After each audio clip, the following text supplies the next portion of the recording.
Hi, everyone, and welcome. We know when you tune in, you're looking to really get to the heart of complex issues quickly and clearly. Absolutely. And that's what we aim for in these deep dives. We want to unpack things properly. So today, we're diving into something huge that's dominating headlines. Yeah. The global trade situation. It's pretty turbulent right now. It really is. We're talking new tariffs, big reactions from the U.S. and China.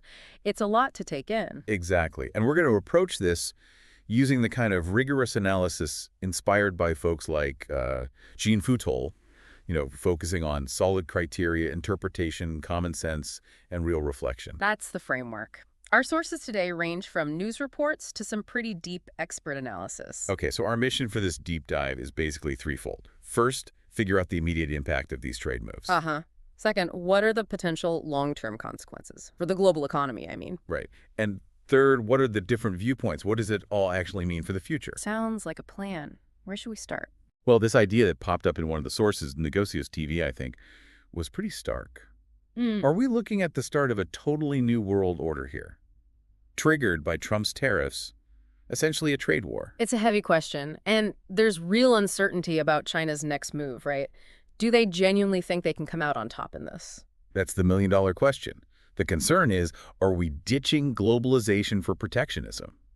It feels, it has echoes of less cooperative times in history, doesn't it? It does, and you saw that nervousness reflected almost instantly in the markets. Oh, yeah. Big drops in Europe. The U.S. stock markets took a hit, and pressure on the U.S. 10-year Treasury bond, too. What was really striking was that reversal, wasn't it? Markets had recovered a bit the day before, then boom, right back down. Shows real jitters. Definitely. And tied into that, there was speculation, wasn't there, about China perhaps letting the yuan devalue a bit as a strategic move. Yeah, deliberately weakening their currency to maybe cushion the blow from tariffs. It's a classic tool, but risky. Could it backfire? Trigger capital flight? That's the worry. Okay, let's get into the weeds on these tariffs because the numbers are something else.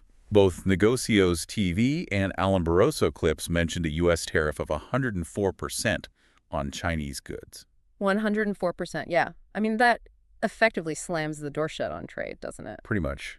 Economically, it makes importing those goods almost impossible. Is the goal just a complete block? It certainly looks like a massive barrier, yes. It makes Chinese goods incredibly uncompetitive price-wise in the U.S. market. And crucially, as Alan Barroso clips pointed out, this isn't just a U.S.-China thing. It's much broader. Right. That source listed tariffs on lots of other countries. 20% on the EU, 46% on Vietnam, 24% on Japan. The list was long. It seemed like very few countries were spared. Which makes you wonder about the overall strategy, doesn't it? Is the U.S. trying to pressure everyone at once to renegotiate terms on a massive scale? It feels like a fundamental attempt to reshape the whole global trade landscape. Meanwhile, you have these completely different narratives coming from the U.S. and China. Yeah, that was interesting. Negocios TV suggested China believes it can actually win this trade war. But then the White House view, via Alan Barroso clips, was that Trump thinks China wants a deal, they just don't know how to initiate it. Total disconnect. How can their readings of the situation be so different? It's crucial. If China genuinely feels confident, they'll likely dig their heels in. If the White House thinks China is desperate for a deal, they might be miscalculating. Or maybe it's just a negotiating tactic itself. Hard to say. And amid all this, China might be trying to stabilize things internally. The Economist piece mentions state-owned enterprises possibly intervening in their stock market. Right, stepping in to boost confidence as global markets tumble, using state-owned companies as an economic policy tool. What are the implications of that, propping up the market like that? Well, it shows how determined they are to cushion the blow and maintain stability. But is it sustainable long-term? Does it distort the market? Those are the open questions. Then there's the really big one, this idea of decoupling. The U.S. and Chinese economies potentially going their separate ways. The Economist highlighted this as a massive decision for China. Huge stakes. A full decoupling would force China to completely rethink its economic model, which has relied so heavily on exports and global supply chains, often Western-led ones. What are the main risks for China if they go down that path? Oh, significant costs, short and long term. It could hit their innovation, their access to cutting-edge tech, their trade flows. It's a monumental choice with massive potential downsides. Let's bring in some expert analysis. Howard Marks from Oak Tree Capital had some strong words, reported by Negocios TV. He called this the biggest shift since World War II. Wow. Yeah.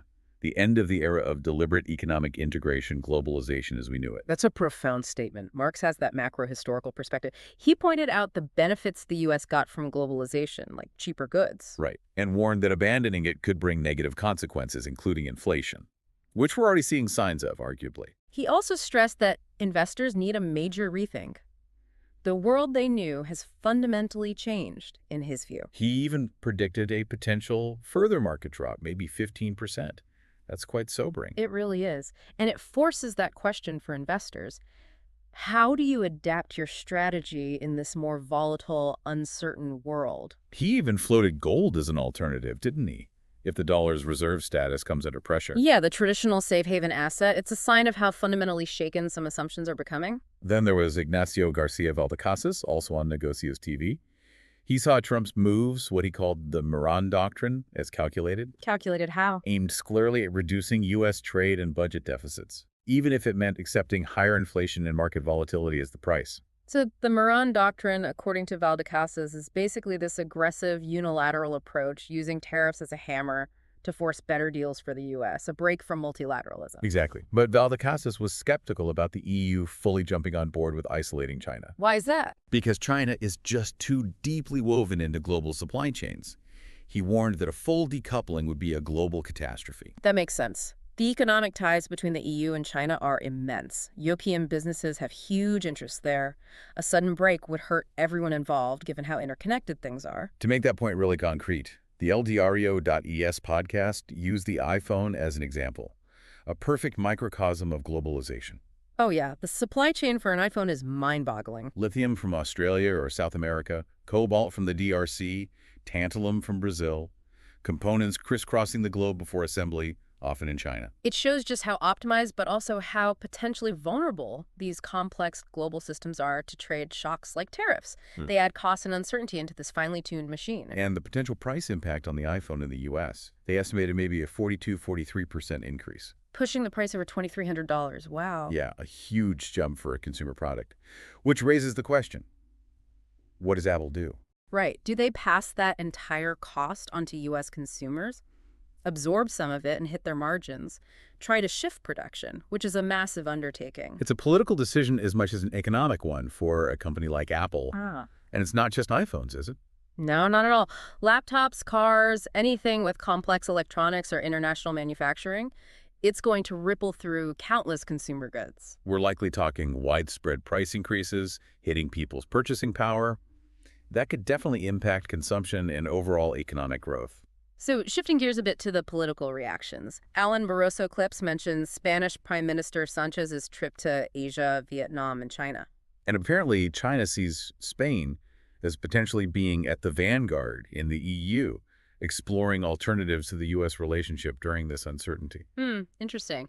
A potential reshuffling of geopolitical and trade alliances. China looking to diversify its partnerships as tensions with the U.S. rise. Could be. And for Spain, maybe an opportunity to strengthen ties with a huge market. But that view contrasts sharply with others in Spain, right?